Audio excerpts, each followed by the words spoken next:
নামাজ জান্নাতের চাবি, বেশ কোনো সন্দেহ নেই। কেউ যদি নামাজ পড়ে জান্নাতের চাবি পেয়ে যান, সেলুট ইউ, সেলুট ইউ।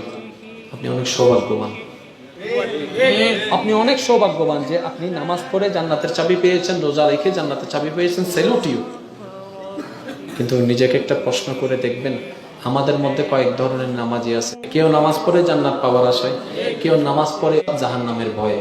আরেকজন নামাজি আছে জান্নাতের লোভও করে না, জাহান্নামের ভয়ও করে না, আল্লাহকে খুশি করার জন্য নামাজ পড়ে। কয় ধরনের নামাজি পাইলাম? জান্নাতের লোভী নামাজি, জাহান্নামের ভয়ে নামাজি, আল্লাহর প্রেমে নামাজি। এখন বলেন আপনার দৃষ্টিতে কোন নামাজিটা আল্লাহর কাছে প্রিয় হতে পারে? 1 number, 2 number, 3 number? 1 number, 2 number, 3 number? 1 number, 2 number, 3 number? এখন আপনি বলছেন 3 নাম্বারটা আল্লাহর কাছে প্রিয় হওয়ার সম্ভাবনা বেশি।